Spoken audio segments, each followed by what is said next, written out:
अज्ञानतिमिरान्धस्य ज्ञानञ्जनशलाकया चक्षुरुन्मीलितं येन तस्मै श्रीगुरुवे नमः।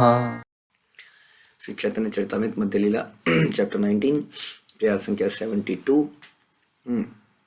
तो वल्लभ भट्टाचार्य ने कहा कि जो व्यक्ति निरंतर कृष्ण का नाम जपता रहता है वो अस्पृश्य कैसे हो सकता है, वो तो सर्वोत्तम है। और हम भागवतम में भी अक्सर हम सुनते हैं, ये श्लोक पढ़ते हैं कि भागवतम कहती है जो व्यक्ति भगवान के पवित्र नामों का जप करता है उसने सारी नदियों में नहाया हुआ है, उसने सारे यज्ञ किए हुए हैं, उसने सारे तीर्थों में स्नान किया हुआ है, ऐसा उसको मानना चाहिए। ऐसी श्रद्धा हमारी, ऐसा हमें रिस्पेक्ट देनी चाहिए एक वैष्णव को जो भगवान के नाम को जपता है। अहो बतश्व पचोवतो गरीयान यज्जिहाग्रे वर्तत नाम तुभ्यम ते पुस्त पस्ते जुहु सस्नुरार्य ब्रह्मानुचूर्णाम गृणान्ति एते। तब वल्लभ भट्टाचार्य ने यह श्लोक सुनाया, हे प्रभु, जिस व्यक्ति की जीभ पर आपका पवित्र नाम सदा रहता है वह दीक्षित ब्राह्मण से बढ़कर होता है। यानी कि ऐसा ब्राह्मण जो कि नाम नहीं जपता है लेकिन ब्राह्मण है, उच्च कोटि का उच्च कुल का। भले ही व्यक्ति चांडाल कुल में क्यों ना उत्पन्न हो और भौतिक दृष्टि से अत्यंत नीच क्यों ना हो, फिर भी वह यशस्वी है। यह भगवान के पवित्र नाम के कीर्तन का अद्भुत प्रभाव है। अतः निष्कर्ष यह निकलता है कि जो भगवान के पवित्र नाम का कीर्तन करता है उसे वेदोक्त सारे तप तथा यज्ञ संपन्न किया हुआ मान लेना चाहिए। वह पहले ही सारे तीर्थों में स्नान कर चुका है और सारे वेदों का अध्ययन कर चुका है, वास्तव में आर्य है। श्रीमद् भागवतम 3रा कैंटो 33वां अध्याय 7वां श्लोक, उसके अंदर यह बताया गया। हम जानते हैं श्रीमद् भागवतम सभी पुराणों में, सभी ग्रंथों में सर्वश्रेष्ठ है, सबका सार है। यदि इसमें ऐसा बताया जा रहा है तो हम समझ सकते हैं कि वास्तव में यही नाम लेना, फिर नाम लेने के नियम है जो हमें चैतन्य महाप्रभु ने सिखाया कि नाम कैसे लेना चाहिए। नाम को हम काउंट करके लेते हैं, नाम को जपा बीट्स पे लेते हैं, नाम के समय हैं, नाम लेने का तरीका है, नाम लेने के अपराध हैं इत्यादि। शून्य महाप्रभु तारे बहु प्रशंसीला प्रेमाविष्ट हैया श्लोक पढ़िते लागिला। वल्लभ भट्ट को भक्त के विषय में शास्त्र से उद्धरण देते हुए सुनकर महाप्रभु बड़े प्रसन्न हुए। महाप्रभु ने स्वयं उनकी प्रशंसा करी और वे भगवत प्रेम से आविष्ट होकर शास्त्रों के अनेक श्लोक सुनाने लगे। देखिए, आप देखेंगे कि किसी व्यक्ति की विद्वता से भगवान कभी अट्रैक्ट नहीं होते। तो वल्लभ भट्टाचार्य बहुत सारे, आगे भी हम सुनेंगे, हमने पहले भी सुना कि कैसे वल्लभ भट्टाचार्य जो है कई सारे शास्त्रों की कथाएं सुनाते थे, लेकिन चैतन्य महाप्रभु फिर भी उनसे इतने अटैच नहीं हुए थे। उनके प्रति उनका इतना ऐसा व्यवहार नहीं था जैसा उनका अपने प्रिय शिष्यों के प्रति था, जैसे रूप और सनातन के प्रति था। लेकिन जैसे ही उन्होंने एक भक्त के गुणगान करने शुरू किए, चैतन्य महाप्रभु तुरंत उनके प्रति एकदम से उनका विचार ऐसा हो गया कि उनसे प्रशंसा करने लगे, इतना प्रेम देने लगे। तो यही तरीका है।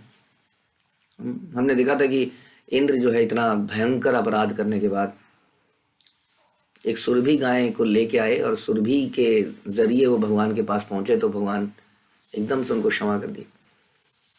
तो किस प्रकार से हमें अगेन हमारे जीवन में भक्तों का क्या महत्व होना चाहिए, बड़ा सिंपल है समझना। किसी व्यक्ति के अगर पुत्र पुत्रियों को दुत्कारा जाए तो उस व्यक्ति के निकट आना मुश्किल है संसार में भी। This is material attachment. क्योंकि उसके पुत्र पुत्रियों को अगर प्यार दे दिया जाए तो व्यक्ति कहते हैं कितने अच्छे व्यक्ति हैं, मेरी बेटी को मेरे बेटे को कितने प्यार से बुला रहे हैं, उनको खाने के लिए दिया, उन्हें ये दिया, है ना। This is material attachment but this is the reality. और भगवान भी अपने पुत्रों पुत्रियों से बहुत प्यार करते हैं। सभी भगवान के पुत्र पुत्रियां हैं, लेकिन विशेषकर जो उनकी अनुसार चलने वाला व्यक्ति है, पुत्रों में भी वही प्रिय होता है सबसे जो उसी हमारे अनुसार चले। हाँ, तो यहाँ पर वो उन्हीं के अनुसार चलने वाले कौन है, वैष्णव। इसलिए वैष्णव के प्रति कोई यदि फेवरेबल चीज करता है, उनकी सहायता कर देता है किसी तरीके से, तो भगवान का तुरंत फेवर मिलता है, जैसा यहाँ मिला। तो महाप्रभु ने उनकी प्रशंसा करी और वे भगवत प्रेम से आविष्ट होकर शास्त्रों के अनेक श्लोक सुनाने लगे। सुचि सद्बधि सद्भक्ति दीप्ताग्नि दग्ध दुर्जाति कल्मष स्वपाको अपि बुधै श्लाघ्यो नवेद ज्ञो अपि नास्तिक। चैतन्य महाप्रभु ने कहा, भक्ति प्रज्वलित अग्नि की तरह विगत जीवन के सारे पापों के फल को जला देती है। ये भक्ति ही है, ये केवल भक्ति है जो क्या कर देती है, पाप के फलों को जला देती है। क्या ये कि बीज को जला देती है, बीज को। हम अक्सर सुनते हैं यज्ञ अनुष्ठान, पूजा, नदियों में स्नान, ये क्या करते हैं, ये हमारे पाप के फलों को जलाते हैं, लेकिन भक्ति तो वास्तव में बीज को ही जला देती है। यानी कि दोबारा से वहां पाप का पेड़ कभी उगता ही नहीं है। जो व्यक्ति उस भक्ति के कारण ब्राह्मण के शुद्ध गुणों से युक्त है, भक्ति के कारण ब्राह्मण के शुद्ध गुणों से युक्त है। इसलिए हम कहते हैं कि वास्तव में जब हम बोलते हैं ब्राह्मण शब्द शास्त्रों में, तो ब्राह्मण का मतलब ही भक्त से होना चाहिए। वह निम्न कुल में जन्म लेने जैसे पाप कर्मों के परिणामों से निश्चित रूप से बच जाता है। भले ही वह चंडाल परिवार में क्यों ना जन्मा हो, विद्वान उसे मान्यता प्रदान करते हैं, किंतु वैदिक ज्ञान में पंडित व्यक्ति यदि वह नास्तिक हो तो उसे मान्यता नहीं मिलती। वैदिक ज्ञान में पंडित लेकिन नास्तिक है, अब ये कैसे हो सकता है? ऐसा आप देखेंगे, हाँ, वैदिक ज्ञान में पंडित हैं, बहुत सारे लोग अनुष्ठान करते हैं, पुरोहिती करते हैं, लेकिन वास्तव में नास्तिक हैं, क्योंकि उनका निजी जीवन में कोई ऐसा भगवान के प्रति श्रद्धा नहीं है, प्रेम नहीं है, ऐसा कुछ प्रैक्टिसेस नहीं है। तो इसलिए उसे मान्यता नहीं मिलनी चाहिए। भगवत भक्तिहीन से जाति शास्त्रम जपस्तप अप्राणयस्यैव देहस्य मंडनम लोक रंजनम। भक्तिहीन व्यक्ति के लिए उच्च कुल या राष्ट्र में जन्म लेना, शास्त्र ज्ञान व्रत तप तथा भौतिक तथा वैदिक मंत्रोच्चार वैसे ही हैं। भक्तिहीन व्यक्ति के लिए ये सब बता रहे हैं, जैसे मृत शरीर को गहने पहना दिया जाए। मृत शरीर को गहने पहनाना वेस्ट है कि नहीं? कई बार हमने देखा कि जब जो मृत शरीर होता है वो अंतिम संस्कार के लिए किसी शमशान इत्यादि में जाया जाता है, तो वो लोग चुपके से उसके कानों के गले के निकालने का कोशिश करते हैं। नहीं तो शरीर के जल जाने के बाद हमने देखा कि उसकी राख को छानते हैं, उसमें से कुछ सोने के उसको कुछ टुकड़े मिल जाते हैं गले में, जो उसके शरीर में पहनाए होते हैं। राख को छानते हैं पानी में और उसके टुकड़े निकाल, अक्सर आपको ऐसे दिख जाएंगे लोग करते हुए। तो कहने का मतलब है कि वो इट्स अ वेस्ट अल्टीमेटली, मृत शरीर को सजाना। उसी तरीके से जो व्यक्ति भक्त नहीं है और बड़े सारे मंत्रोच्चारण कर रहा है या अपने राष्ट्र पे बड़ा गर्व कर रहा है, मैं इस देश में पैदा हुआ हूँ इत्यादि, या मैं इस कुल का हूँ, या जैसे मैं पढ़ता गर्व से कहो हम ये हैं या हम वो हैं, कहते हैं कि मृत शरीर को गहने पहनाने जैसा है, क्योंकि उसके अंदर भक्ति नहीं है। ऐसे गहने केवल सामान्य जनता के मनोकल्पित आनंद की तुष्टि करने वाले हैं। कुछ कुछ अब उन्होंने अपने स्टैंडर्ड्स बना लिए और उन स्टैंडर्ड को पूरा करके बड़े आनंदित हो रहे हैं, कह रहे देखिए जी हमारा जीवन आदर्श है, हम भी आर्य हैं, हम भी आदर्श जीवन जी रहे हैं, क्योंकि हम ये मानते हैं कि मैं महान नहीं हूँ। हाँ, कौन महान है? ये संप्रदाय महान है, ये राष्ट्र महान है। क्यों? क्योंकि मैं इसमें पैदा हुआ हूँ। तो ये मैं और मेरा का ही एक एक्सटेंशन है, एक इल्यूजन है व्यक्ति के अंदर। व्यक्ति सोचता है मैं अपने से बाहर उठ गया, मैं से ऊपर उठ गया, वो मैं में ही घुसा हुआ है अभी। क्योंकि वो एक चीज से प्रेम कर रहा है, एक चीज से हेटरेट कर रहा है, इसका मतलब वो मैं से अटैच्ड है। यदि वो वास्तव में देहात्म बुद्धि से ऊपर उठ चुका है तो घृणा नहीं कर सकता वो किसी चीज से, क्योंकि वो जानता है कि एवरी क्रिएशन का हर पार्ट कृष्ण का बनाया हुआ है। घृणा कैसे कर सकता है वो? यदि वो एक चीज से वो फेवर करता है, एक चीज से घृणा करता है, तो कहीं ना कहीं वो मैं और मेरा का ही एक्सटेंशन है, और वो सोच रहा है हम उच्च जीवन बिता रहे हैं, क्योंकि अपने लिए जिए तो क्या जिए, देखिए मैं जीता हूं, तू जी है जीवन। किसके लिए? देश के लिए, मानवता के लिए। मानवता के लिए जियो और मुर्गे खाओ, या मुर्गों को बचाने के लिए मुहिम छेड़ दो, या किसी को बचाने के लिए और खुद उसको खा जाओ। ऐसा भी देखा गया, इतनी हैरानी की बात है ना। प्रभुपाद के समय में ऐसा कुछ हमने सुना था, एक रिपोर्टर वगैरह ने कहीं पर कुछ कंप्लेंट कर दी किसी ने कि कुत्ते को बांधा हुआ है जिन्होंने। ये लोग घर से चले गए पूरे दिन की पार्टी में, कुत्ते को बंधा छोड़ दिया बाहर ही, वो पूरे दिन रोता रहा, भाऊ भाऊ भाऊ भाऊ करके करता रहा। कंप्लेंट कर दी गई, केस हुआ, और बड़ा उछला केस। कितनी करुणा है सोचिए जीव के प्रति, कि जीव बंधा ना रह जाए। हाँ, तो उनसे बातचीत करते करते पूछा गया, कोई इंटेलिजेंट आदमी था कि what you had in your lunch today, and she said hamburger. तो वाह, उन्होंने कहा किसी को मार के काट के ब्रेड में डाल के खा जाओ किसी को काट के ब्रेड में डाल के खा जाओ और दूसरी तरफ बोलो कि कुत्ते को बांध रखा है। तो ये जो हम बता रहे हैं आपको, ये जो है ये मैं और मेरा का ही एक्सटेंशन है कहीं ना कहीं।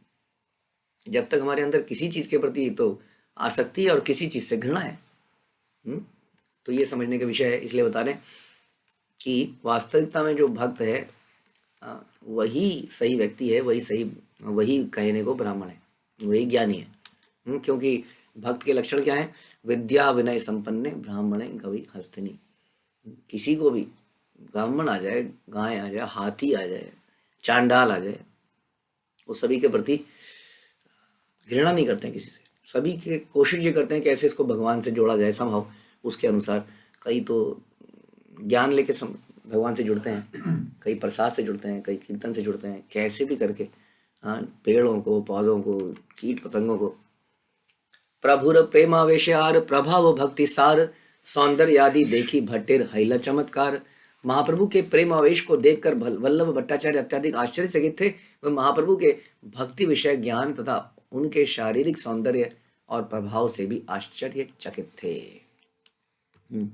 सगणे प्रभुरे भट्ट नौका ते चढ़ाया, भिक्षा दीते निज घरे चली लालैया।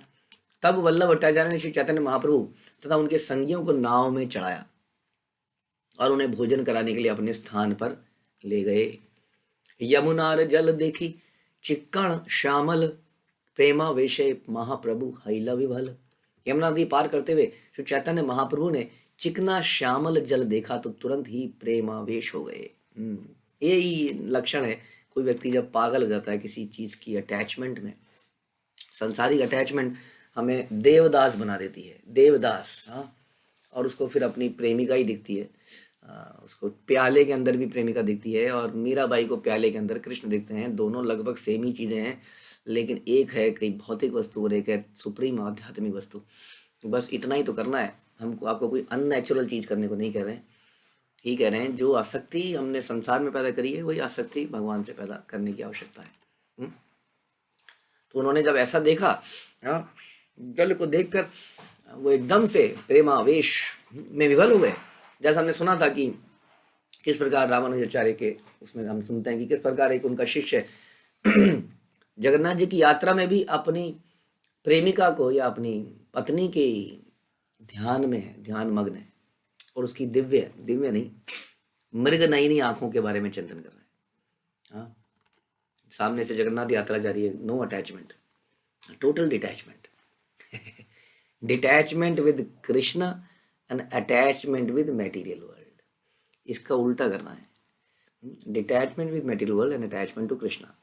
और रामानुजाचार्य ने उनको भगवान की दिव्य आंखें जब दिखाई तब उनकी डिटैचमेंट पैदा हुई। तो ये है जिस आदमी का सावन के अंधे को हरा ही दिखता है, हमें भी इसी प्रकार के भगवान का अंधा बनना होगा। यमुना जी को देखकर, उनका श्यामल जल देखकर वो प्रेमावेश में आ गए। हुंकार करी यमुनार जले दिया झांप, प्रभु देखी सबार मने हैला भया कांप। यमुना नदी को देखते ही चैतन्य महाप्रभु ने हुंकार की और पानी में कूद पड़े। यह देखकर सारे लोग भयभीत होकर कांपने लगे।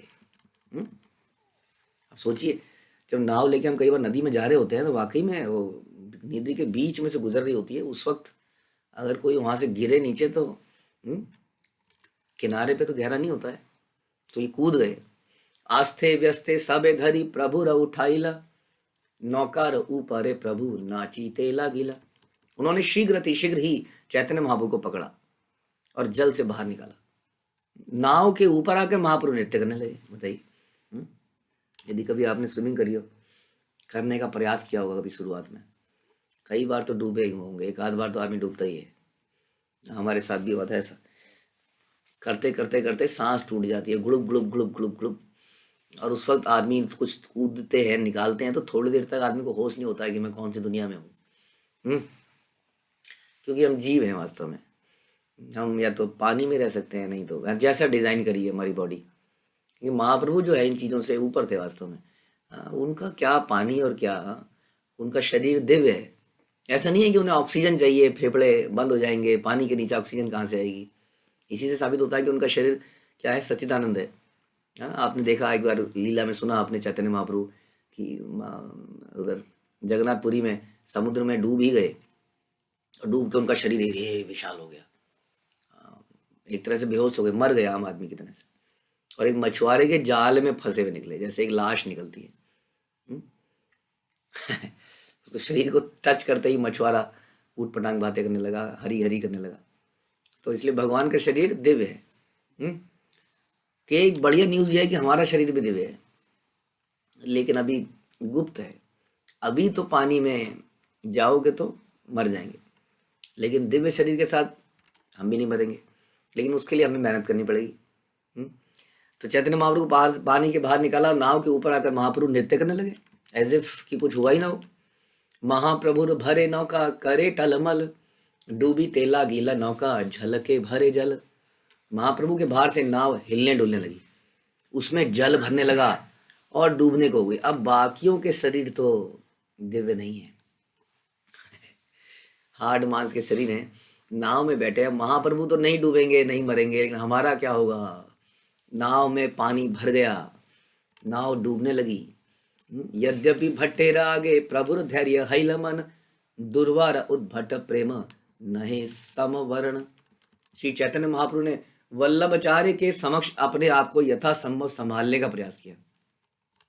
फिर भी महाप्रभु अपना ओरिजिनल भाव नहीं दिखा पा रहे थे, क्योंकि सामने वल्लभाचार्य थे, तो थोड़ा सा रोक रहे थे, अपने आप को रोक नहीं पा रहे थे, और अपने आप को शांत रखना चाहा, किंतु उनका प्रेमा भाव रोके से रुका ही नहीं। देश पात्र देखी महाप्रभु धैर्य हैला, आड़ा इलेर घाटे नौका आसी उत्तरिला। परिस्थिति देखकर महाप्रभु शांत हो गए, जिससे नाव अड़ाइल के किनारे पहुंचकर किसी तरह नाव पहुंची। सब लोग सोच ले, सब लोग जब ही कर रहे होंगे, हरे कृष्णा हरे कृष्णा हरे कृष्णा, बच जाओ भगवान बचो, भगवान बचा लो। तो नाव किसी तरह किनारे पे पहुंची। बये भट्ट संगे रहे मध्यान्ह कराया, निज गृह या नीला प्रभु रे संगे ते लैया। महाप्रभु की कुशलता के लिए भयभीत वल्लभ भट्टाचार्य उनके साथ रहे। महाप्रभु के स्नान का प्रबंध करने के बाद भट्टाचार्य उन्हें अपने घर में ले गए। आनंदिता हैया भट्ट दिल दिव्यासन, आपने करिल प्रभुर पाद प्रक्षालन। जब श्री चैतन्य महाप्रभु वल्लभ भट्टाचार्य के घर पे पहुंचे, तब अत्यंत प्रसन्न होने के कारण उन्होंने महाप्रभु को सुंदर आसन प्रदान किया और स्वयं उनके चरणों को धोया। ऐसा भ्रम है संसार में कि जब लोग हमारे चरण धोएंगे तो कितना आनंद की विषय होगा, हमें बढ़िया आसन मिलेगा तो कितना आनंद का विषय होगा। लेकिन यहाँ हम देखते हैं कि वल्लभाचार्य प्रसन्न होकर उन्हें आसन देते हैं, उनके चरण धोते हैं, क्योंकि जीव का स्वरूप यही है कि वो प्रेम और सेवा करना चाहता है। यही उसका ओरिजिनल जो है ना स्वभाव है, जो कि कवर हो गया है संभव। तो कवर हो गया तो अलग अलग तरीके से दिख रहा है। जैसे कोई रोशनी है ना, रोशनी निकल रही है, उसके ऊपर लाल पन्नी चढ़ा देते हैं तो लाल रोशनी लगती है, हरी पन्नी चढ़ाते हैं तो हरी रोशनी निकलती है, लेकिन ओरिजिनल वो रोशनी कुछ पीली पीली सी है। तो ओरिजिनल स्वभाव तो यही है। अब ये स्वभाव में जब माया अपना आवरण करती है तो ये विकृत हो जाती है और डिफरेंट तरीके से दिखती है। जैसे कि फिर हम अपने कुत्ते बिल्लियों की सेवा करते हैं, समाज की सेवा करते हैं, पत्नी पति की सेवा करते हैं, बॉस की सेवा करते हैं, तो अलग अलग तरीकों से दिखती है। उसके बिना हम रह नहीं सकते। अभी कोई ऐसा व्यक्ति देखा नहीं गया, नहीं तो लोग रिटायर होके आनंदित हो जाने चाहिए थे। हम देखते हैं कि आदमी रिटायर होके परेशान हो जाता है कि कुछ I need something, because it is our nature to serve. इसलिए वही कृष्ण की तरफ को मोड़ने की जरूरत है बस। तो यहाँ पर देखते हैं वल्लभाचार्य बड़े प्रसन्न है और महाप्रभु के चरण धो रहे हैं, चरण धोने में, दूसरे के चरण धोने में प्रसन्न है, और उनको आसन प्रदान कर रहे हैं। संवंशे से जल मस्तके धरिला, नूतन कौपीना बहिर्वास पराइला। तब वल्लभ भट्टाचार्य तथा उनके पूरे परिवार ने वह जल अपने सिरों पर छिड़का और फिर उन्होंने महाप्रभु को नया कौपीन और बाहरी वस्त्र दिए। इस प्रकार वो बड़े पूरा परिवार प्रसन्न हो गया सेवा करके। गंध पुष्प धूप दीपे महापूजा कैला, भट्टाचार्य मान्य करी पाक कराइला। वल्लभाचार्य ने सुगंध अगरू फूल दीप के द्वारा बड़ी सज धज से महाप्रभु की पूजा की और बड़े ही आदर के साथ महाप्रभु के रसोइये यानी कि बलभद्र भट्टाचार्य को भोजन पकाने के लिए राजी किया। तो वल्लभाचार्य ने उनको भी आदर किया, महाप्रभु की तो पूरी पूजा करी प्रॉपरली, बहुत ही अच्छे तरीके से, ऑपुलेंटली। और उनके जो साथ में, जो आप जानते ही हैं, बलभद्र भट्टाचार्य आए थे, वो भोजन बनाना था तो उनको भी बड़ा आदर दिया और उनको भोजन पकाने के लिए राजी किया। भिक्षा कराइला प्रभु रे सस्नेह यतन, रूप गोसाई दुई भाइये कराइल भोजन। इस तरह चैतन्य महाप्रभु को बड़ी ही सावधानी से तथा स्नेह से भोजन परोसा गया। दोनों ही चीजें बड़ी आवश्यकता है, सावधानी और स्नेह। वाकई में सावधानी से ही पता चलता है कि स्नेह है कि नहीं। अगर सावधानी नहीं है तो स्नेह नहीं है। इसी को कहते हैं going into detail. Love means going into detail, सावधानी। हम कहते हैं ना कि गुरु की बात सुनने के लिए क्या है, सावधान मते। हमारी मति बड़ी सावधान होनी चाहिए, सावधान। Alertness shows that person is dedicated, devoted. Laziness, पागलपन में आदमी डिवोटेड नहीं होता है, अपने ही मत किसी विचारों में डूबा रहता है। जैसे हम आरती करते हैं, कई बार आरती करते हैं हमारा दिमाग कहीं और चलता रहता है। या कई बार हम सेवा करते हैं, कुछ जैसे माला करते हैं, माला कर रहे हैं, दिमाग कहीं और जा रहा है। ये लक्षण है, कोई बात नहीं, हम प्रयास कर रहे हैं, बट ये लक्षण है कि अभी हमारा स्नेह नहीं है। स्नेह होगा तो उसी पे फोकस रहेगा, बार बार उसी के बारे में सोचेगा। लेकिन स्नेह नहीं है तो अभी कहीं और। लेकिन एनीवे, ये भी एक प्रोसेस है, एक जर्नी का ये भी एक पड़ाव है। प्रारंभ में ऐसे ही करना पड़ता है और प्रारंभ वो कई सालों तक चलता है वास्तव में, डिपेंडिंग कि हम कितनी शुद्धता से उसको करते हैं, कितने वैष्णव अपराध से बचते हैं। पाप से, पाप ही हमें हमारे ध्यान को बटाता है इधर उधर। जो हमने गंदे काम किए होते हैं वो हमारे दिमाग में अक्सर आते हैं ऐसे मौक़ों पर, वो पाप है हमारे। तो उनको समाप्त करने के लिए इसको कंटिन्यू करना पड़ेगा। हाँ, जब व्यक्ति कर देगा तो बड़ा ही सावधानी बरतेगा हर चीज़ में, एक एक चीज़ में। अरे मैंने ऐसा क्यों बोल दिया, अरे मैंने ऐसा क्यों कर दिया, यू विल वेरी केयरफुल। ऐसा क्यों कर दिया, ऐसा क्यों, मैं भोजन में ये कमी रह गई, नहीं तो क्या होगा, ठीक है क्या हो गया, फिर हो जाती है आदमी से गलती से, होता ना कई बार, अरे इसमें नमक रह गया, क्या किया आपने, ठीक है क्या हो गया। कई बार घर में ऐसा होता है ना, क्या हो गया, फिर हो जाती है आदमी से गलती। तो स्नेह की कमी है, इसको मान लीजिए स्नेह की कमी है। नहीं तो आदमी को बड़ी ग्लानि होगी, ओह ये कैसे हो गया। ये नहीं कहेगा 100 में से 99 बार तो नमक ठीक होता है ना, आज ही बोलोगे तुम, ऐसे ही बोलोगे तुम। तो स्नेह नहीं है उसमें। हाँ, तो उसमें ना आदमी बोलेगा ये कैसे हो गया, नहीं ये तो नहीं होना चाहिए था, ओहो। This is the symptom of स्नेह। तो बड़ी सावधानी से और स्नेह से भोजन परोसा। रूप गोस्वामी और वल्लभ दोनों भाइयों को भी भोजन दिया गया। तो ऐसा नहीं है कि चैतन्य महाप्रभु को परोस दिया, बाकी को इग्नोर कर दिया। सबको आदर दे रहे हैं यहाँ पर, ये साथ में ये दोनों भाई भी हैं। भट्टाचार्य श्री रूपे देव याइल अवशेष, तबे से ही प्रसाद कृष्ण दास पाइल शेष। वल्लभ भट्टाचार्य से सबसे पहले श्री रूप गोस्वामी को महाप्रभु के भोजन का शेष दिया। वल्लभ भट्टाचार्य ने सबसे पहले रूप गोस्वामी को दिया और फिर कृष्णदास को, जो उनके साथ में व्यक्ति थे, उनको चैतन्य महाप्रभु का भोजन का शेष दिया। तो आप जानते ही हैं प्रसाद का मतलब यही है, भगवान का अवशेष, उच्छिष्ट। उसी तरह भक्तों का उच्छिष्ट, भक्तों का अवशेष, ये इंपॉर्टेंट है। ये इंपॉर्टेंट नहीं है कि ऑफिस के अंदर एक ही टिफिन में सारे मुंह मारे और सारे हाथ मारे। अरे तू क्या लाया, खाते खाते उसने वहां हाथ मारा, अरे तू ये लाया, अरे बहुत बहुत बढ़िया इधर। इस अवशेष से तो आपकी चेतना गिरेगी। इसलिए ध्यान रखिए, भक्त को बड़ा ध्यान रखना चाहिए एटलीस्ट, कि वो कहीं पब्लिक जगह पे खाए तो कोई उसके खाने में हाथ ना मारे। आपको रुको रुको रुको रुको रुको रुको, मैं देता हूँ, खुद ही डाल दो, पहले ही हाथ ना मारे जी कोई। लेकिन भक्तों के उसमें आप वो चीज़ ले सकते हैं, लेकिन हमने कई बार डिस्कस किया है कि इसको कैसे लिया जाए, बड़ी सम्मानता से और हृदय में अपने आप को उसका दास मान के ही, वरना इसका भी फायदा नहीं होगा। मुखवास दिया प्रभु रे तारा इल शयन, आपने भट्ट करे न प्रभुर पाद संवाहन। तब महाप्रभु को मुख शुद्धि के लिए मसाला दिया गया, तंबाकू नहीं दिया गया। मसाले का मतलब है सौंफ इत्यादि। इसके बाद उन्हें शयन कराया गया और वल्लभ भट्टाचार्य ने अपने हाथों से उनके पांव दबाए। इसलिए मैं उस दिन हम कब कह रहे थे कि वल्लभ भट्टाचार्य से कुछ कुछ जो भी त्रुटियां हुई, लेकिन महाप्रभु ने उनको इतना अपॉर्चुनिटी दी, इसलिए जैसा भी हुआ हम ये सोच सकते हैं कि वो वैष्णव है, हमारी संप्रदाय में नहीं है, इट्स ओके। बट फिर भी उनको शक्ति मिली, उनको कृपा मिली कहीं ना कहीं। प्रभु पठाइल तारे करी ते भोजन, भोजन करी आइल करी आइल, ते हो प्रभुर चरण। जब वल्लभ भट्टाचार्य उनके पांव दबा रहे थे, तब महाप्रभु ने उनसे जाकर प्रसाद ग्रहण करने को कहा। आप कंफ्यूज मत बोलना, एक है, एक तो हमारा जो जो उनके रसोइया हैं वल्लभ भट्टाचार्य, और यहाँ पर वल्लभ भट्टाचार्य पांव दबाने, ठीक है। और हमने क्या डिस्कस किया था, कौन कौन यहाँ पे, एक कृष्णदास यहाँ पर हैं, और एक बलभद्र भट्टाचार्य हैं। तो बलभद्र भट्टाचार्य तो इधर से जगन्नाथपुरी से साथ में आए हैं, कृष्णदास जगन्नाथपुरी से साथ में आए हैं, बलभद्र भट्टाचार्य। और वल्लभ भट्टाचार्य वो व्यक्ति हैं जो ये हमें सुना रहे थे और अपने घर में लेके गए। तो वल्लभ भट्टाचार्य पैर दबा रहे हैं। तब महाप्रभु ने उनसे प्रसाद ग्रहण करने को कहा। वे प्रसाद ग्रहण करके पुनः महाप्रभु के चरण कमलों पर फिर से लौट आए। हेन काले आइला रघुपति उपाध्याय, तिरुहिता पंडित बड़ वैष्णव महाशय। उस समय रघुपति उपाध्याय आया जो तिरुहिता जिले का था। वह बहुत बड़ा विद्वान, महान भक्त और सम्मानित व्यक्ति था। तिरुहिता या तिरुहुतिया बिहार के 4 जिलों सारण, चंपारण, मुजफ्फरपुर और द्वारभंगा को मिलाकर बना है। इस राज्य के लोग तिरुटिया कहलाते हैं।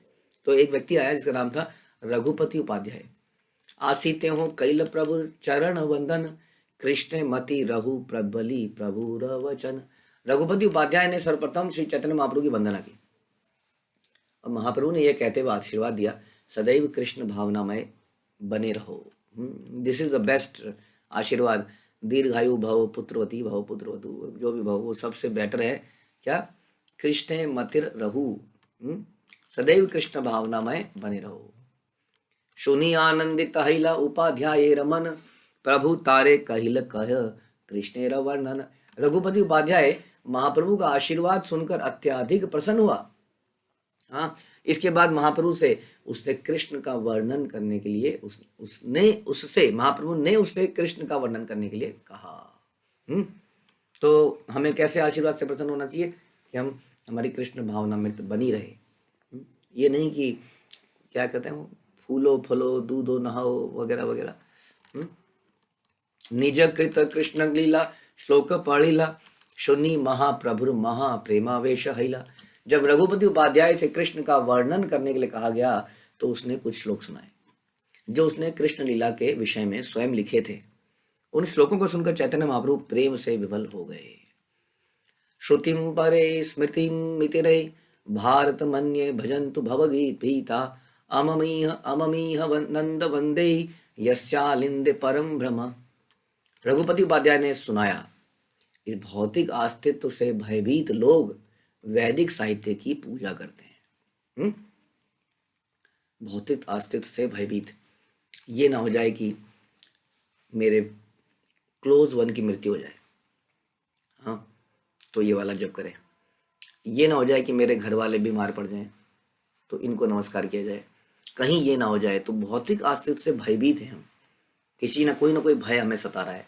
धन ना चला जाए तो लक्ष्मी जी हैं, कुबेर जी हैं, इनकी पूजा की जाती। जिस भय से घबराए हुए उसी के अधिष्ठाता देवता की हम पूजा करने लगते हैं। तो भयभीत व्यक्ति क्या करते हैं, वैदिक साहित्य के अनुसार या उनकी पूजा करते हैं। कुछ स्मृति की पूजा करते हैं जो वैदिक साहित्य के उप सिद्धांत हैं, तो कुछ महाभारत की। किंतु मैं तो कृष्ण के पिता नंद की पूजा करता हूँ, जिनके आंगन में परम सत्य पूर्ण पुरुषोत्तम भगवान खेल रहे हैं। और ये श्लोक बाद में रूप गोस्वामी कृत पद्यावली में सम्मिलित कर लिया गया।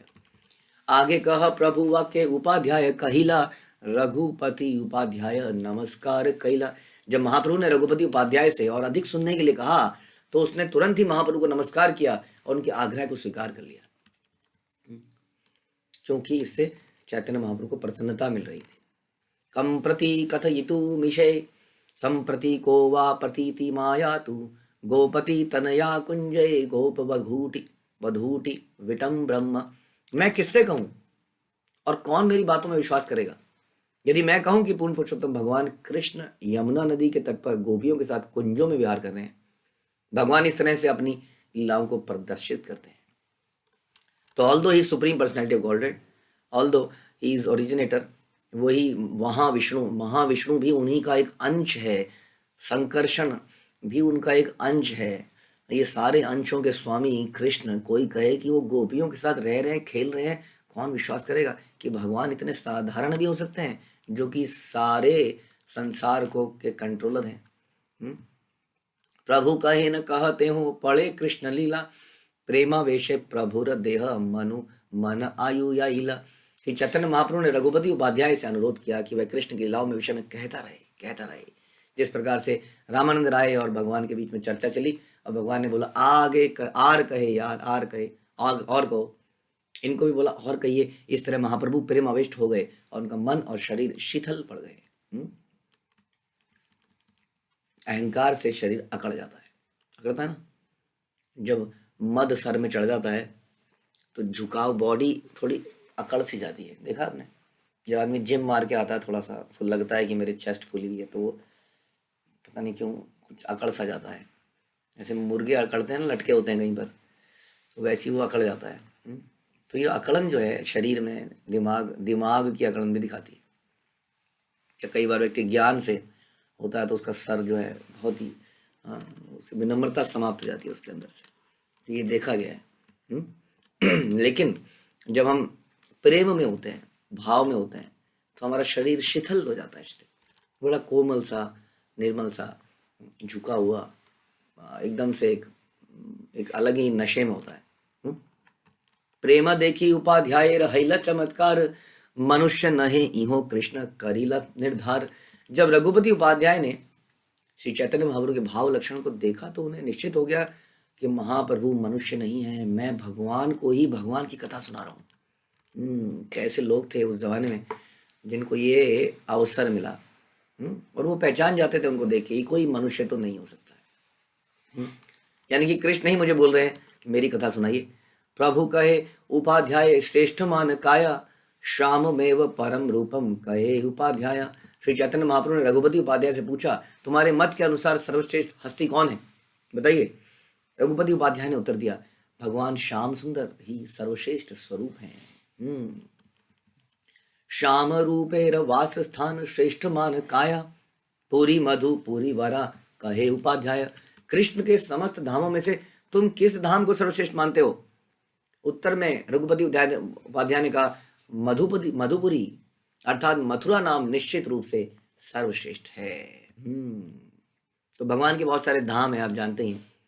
द्वारका धाम भी है, जहाँ पे भगवान थोड़ा ओपुलेंस में रहते हैं, और इवन जगन्नाथपुरी में भी भगवान एक राजा की तरह बैठते हैं। लेकिन मधुपुरी, वृंदावन, इस जगह में भगवान बिल्कुल ही डिफरेंट मूड में होते हैं, इसलिए ये धाम जो है सर्वश्रेष्ठ है। अयोध्या धाम में भी डिफरेंट ही रूप है। तो जैसा कि ब्रह्म संहिता में कहा गया कि भगवान कृष्ण के अनेक रूप हैं, कि चैतन्य महाप्रभु ने रघुपति उपाध्याय से पूछा कि कौन सा सर्वश्रेष्ठ है, तो उन्होंने उत्तर दिया कृष्ण। इस प्रकार से हम ब्रह्म संहिता में सुनते हैं 5.38 में कि मैं उन आदि भगवान गोविंद की पूजा करता हूँ जो उन भक्तों को सदैव दर्शन देते हैं जिनकी आंखों में प्रेम का अंजन लगा है। वे भक्त के हृदय में स्थित श्याम सुंदर के सनातन रूप में दर्शन देते हैं। यम श्याम सुंदर मचिंत गुण स्वरूपम। जो कृष्ण प्रेम से पूरित है वह अपने हृदयों में निरंतर श्याम सुंदर स्वरूप का दर्शन करते हैं। रघुपति उपाध्याय पुष्टि करते हैं कि परम सत्य के अनेक अवतार हैं, नारायण, नरसिंह, वरा इत्यादि, लेकिन कृष्ण इनमें सर्वोपरि है। कृष्णस्तु भगवान स्वयं। कृष्ण का अर्थ है जो श्याम सुंदर है, जो वृंदावन में मुरली बजाते हैं। वेणु कुणंतम अरविंद दलाय ताक्षम, जिनका बारे में बताया गया। वेणु कुणंतम, वेणु बजाने वाले, अरविंद दलाय ताक्षम, उनका जो अक्ष है, जो आंखें हैं, वो क्या है? अरविंद, कमल के दल, पत्ते जैसे उनके नेत्र हैं। वेणु कुणंतम अरविंद दलाय ताक्षम, वरहा वसंतम असितम बुध सुंदरांगम। मतलब उनके माथे पे क्या है? मोर पंख लगा रहता है। वरह, असिताम बुध, अम्बुद, अम्बुद कहते हैं बादल को। उनका जो वर्ण है वो नीले आसमान जैसा है, इसलिए उनको हम श्याम सुंदर कहते हैं। वास्तव में वो गहरा नीला रंग है। असिताम बुध सुंदरांगम, कंदर्प कोटि कमनीय विशेष शोभम। तो उनका जो स्वरूप है कैसा है कि लाखों करोड़ों कामदेव को भी मिला दिया जाए तो वो उनको भी शर्म आ जाए उनके आगे। ऐसे गोविंद का मैं भजन करता हूँ, ब्रह्मा जी कहते हैं। समस्त रूपों में यह सर्वश्रेष्ठ है। कृष्ण कभी मथुरा में रहते हैं तो कभी द्वारका में, किंतु इनमें से मथुरा श्रेष्ठ स्थान है, इसकी पुष्टि रूप गोस्वामी ने अपनी पुस्तक उपदेशामृत में भी करी है। बाल्य पौगंड केशोर श्रेष्ठ मान काया, वया केशोरकम ध्येयम कहे उपाध्याय। श्री चैतन्य महाप्रभु ने प्रश्न किया, कृष्ण की बालावस्था, पौगंड अवस्था और किशोर अवस्था, इनमें से कौन सी बेटर है? तो देख, सुनने में लगता है बाल्य अवस्था बड़ी अच्छी है, लेकिन जो हम वैष्णव लोग हैं, हमें खास तौर पर क्या पसंद है? किशोर अवस्था, क्योंकि किशोर अवस्था में वो गोपियों के साथ दिव्य लीलाएं करते हैं। एंड ये भगवान का आदि स्वरूप है। बाल लीला भगवान का आदि स्वरूप नहीं है, बाल स्वरूप। ये जो यौवन स्वरूप है, यही उनका आदि स्वरूप है, बाकी उनके लीला स्वरूप हैं। रसगण मध्य तुम्ही श्रेष्ठ मान काया, आद्य एवं परो रसा कहे उपाध्याय। जब श्री चैतन्य महाप्रभु ने पूछा कि समस्त रसों में तुम किस रस को सर्वश्रेष्ठ मानते हो, तो रघुपति ने बोला माधुर्य रस ही सर्वोपरि है।